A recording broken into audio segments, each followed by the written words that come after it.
ស្រណោះអើយថានាងអើយភ្នំរូងអូក្រហមបងអើយថាស្រណោះអើយว่าភ្នំរូងនំណោ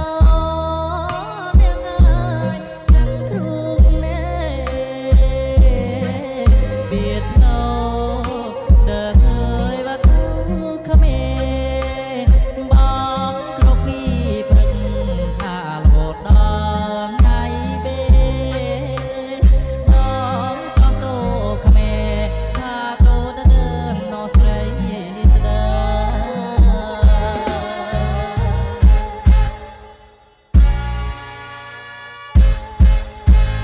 ចង់ពីខ្នងភ្នំថាដល់អុយស្រំ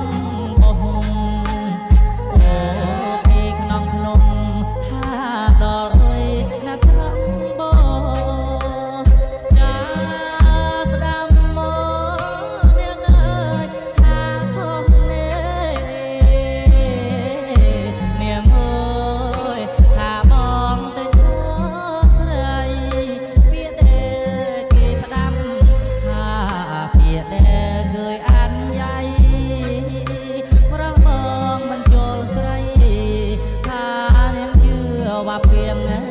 គី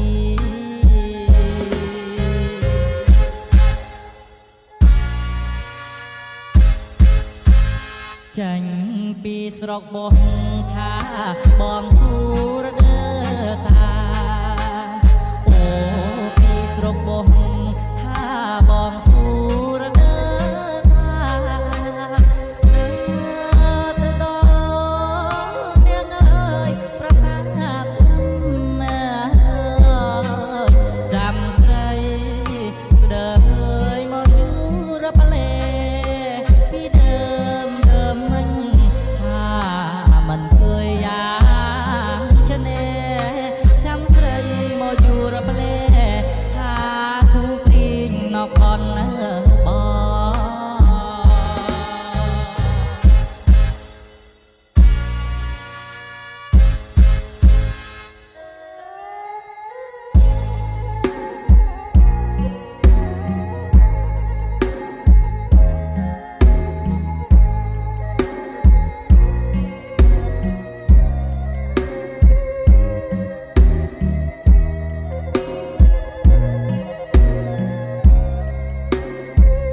ចេញ